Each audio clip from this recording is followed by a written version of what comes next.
Hello student, welcome back to my channel master classes. My name is Salib और आप देख रहे हो master classes YouTube channel. Class 10th का चैप्टर नंबर 3 दो चर वाले रैखिक समीकरण युग्म। इसमें हमने प्रश्नावली 3.3 का पहले सवाल में दो सवाल लगा लिए हैं। आज हम तीसरा सवाल लगाएंगे।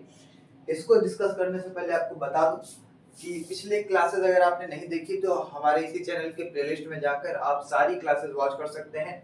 आज हम 3.3 पर पहुंचे हैं, यानी इसके पहले दो एक्सरसाइज हो चुकी हैं।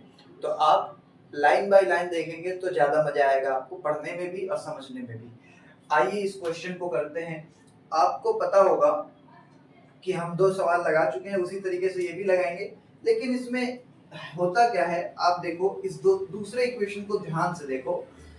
असल में बात ये है कि ये जो दूसरा इक्वेशन है, हम बार बार ऐसा लिखते हैं, समीकरण 1 से वैल्यू निकालते हैं x की इधर उधर करके और उसको y में पुट कर देते हैं, प्रतिस्थापित कर देते हैं। तो इसे प्रतिस्थापन विधि से सॉल्व हो जाता है। जैसे कि कहा भी है, निम्नलिखित रैखिक समीकरण युग्म को प्रतिस्थापन विधि से हल कीजिए।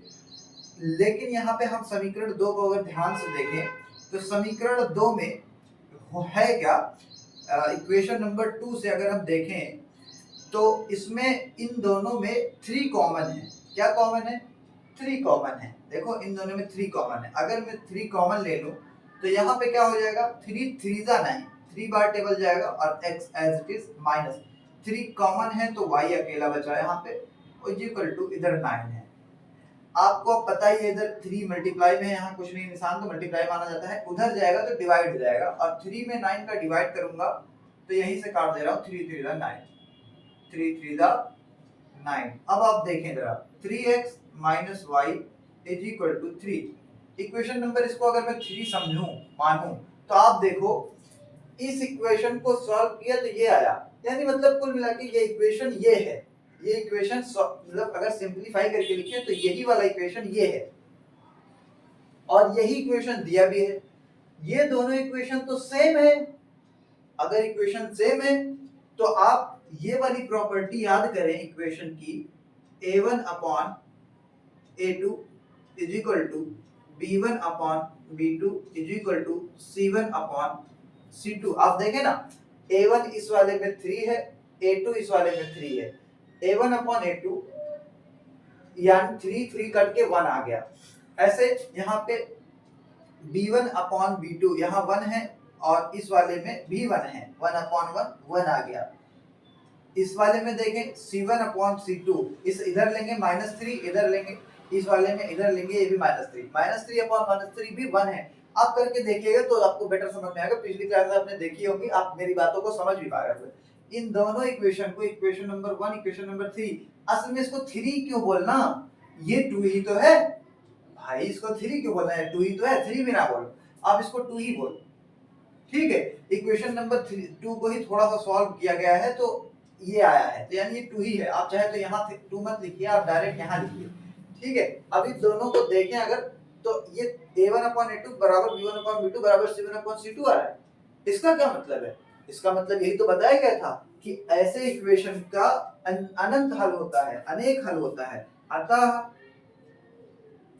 दिए गए समीकरण के अनेक हल हैं, अनेक हल होंगे, बहुत सारे हल हैं। ठीक है, मैनी सॉल्यूशंस। तो आप इसको नोट करिए, बहुत इजी क्वेश्चन था, बस हो गया, यही यही करना था। आइए हम इसके बाद वाला क्वेश्चन नंबर 4 देखते हैं। आप इसको नोट कीजिए, मैं हट रहा हूं।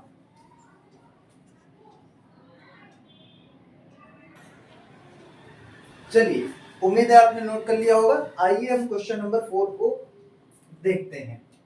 सबसे पहले इसको नंबर 1 बोलेंगे और इसको नंबर 2 बोलेंगे। दो इक्वेशन है हमारे पास, पिछले सवालों की तरह ही समीकरण 1 से वैल्यू निकालेंगे। हम लिखेंगे समीकरण 1 से, समीकरण 1 से क्या करेंगे, समीकरण 1 में 0.2x है। घबराइएगा नहीं पॉइंट देखकर, अब वैसे ही करिए हो जाएगा। यहाँ 1.3 इधर है, इस तरफ ये प्लस 0.3y को भी उस तरफ ले लो तो माइनस 0.3y हो जाएगा। बात समझ में आ रही है? अब ये मुझे x की वैल्यू निकालनी है, तो 0.2 को इधर उस तरफ भेज दूंगा। 1.3 माइनस 0.3y अब अपॉन 0.2 आ जाएगा। जब x अकेला बचे एक तरफ और बाकी सब उस तरफ चले जाए, तो यही होता है इक्वेशन नंबर 3। बात समझ में आ रही है? x का मान क्या आया है? x का मान ये पूरी वैल्यू है। x का मान समीकरण 3 है, इसको उठा के 2 में रखेंगे। समीकरण 2 में x का मान समीकरण 2 में रखने पर चलिए समीकरण 2 में x का मान यहाँ है x, इस x की वैल्यू आई है इतनी, इसको उठा के समीकरण 2 में यहाँ रखेंगे तो 0.4, थोड़ा इधर से लिखते हैं, 0.4 x की वैल्यू लिखो यहाँ पे, x की वैल्यू 1.3 माइनस 0.3 y अपॉन 0.2, ये x की वैल्यू हो गई, प्लस 5 और बाकी as it is, plus 5 plus 0.5 y equal to 2.3। अब इस x की वैल्यू रखने से फायदा क्या हुआ?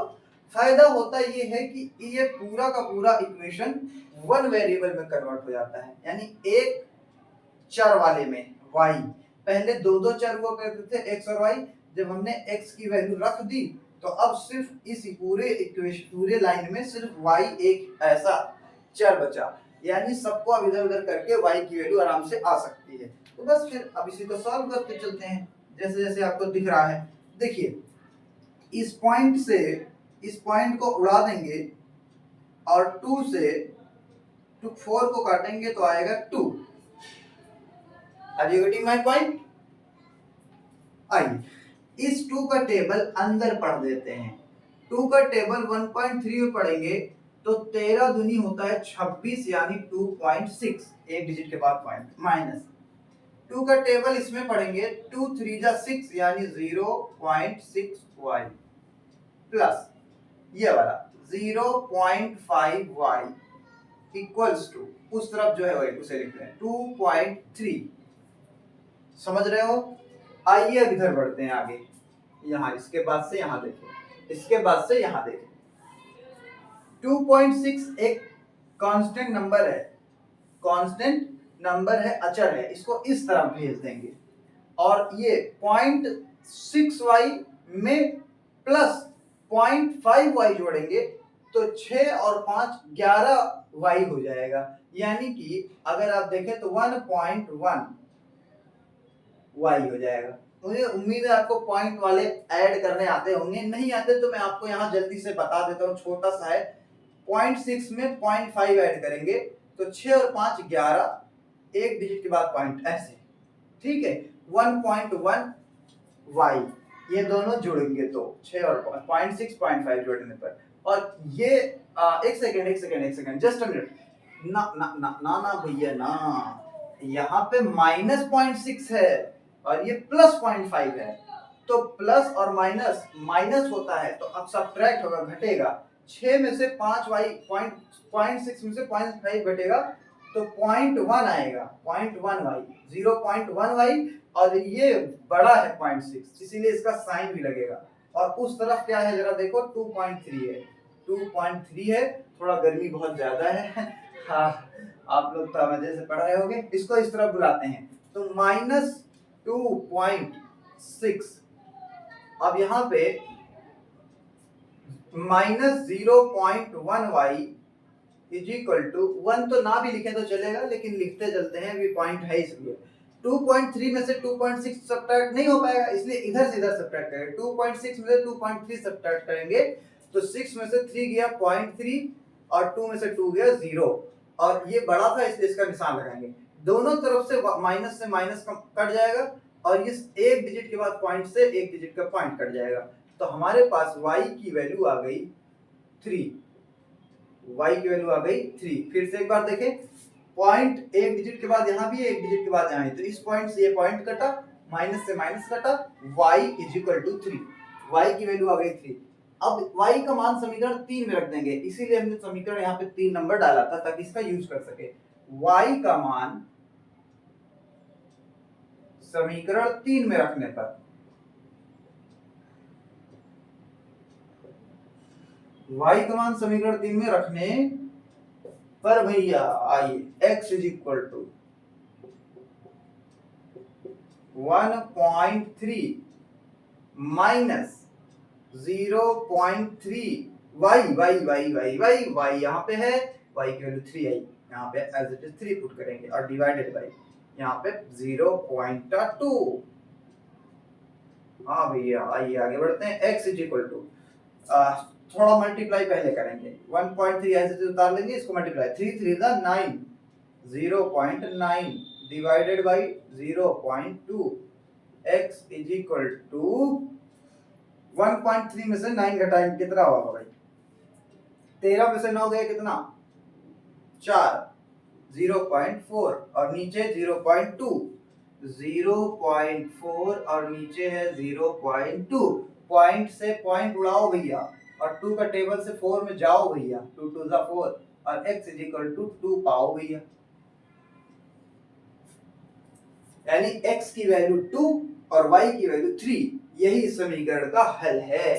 आप चाहे तो यहाँ लिख लीजिएगा x का मान 2 और y का मान 3 दिए गए समीकरण का हल है।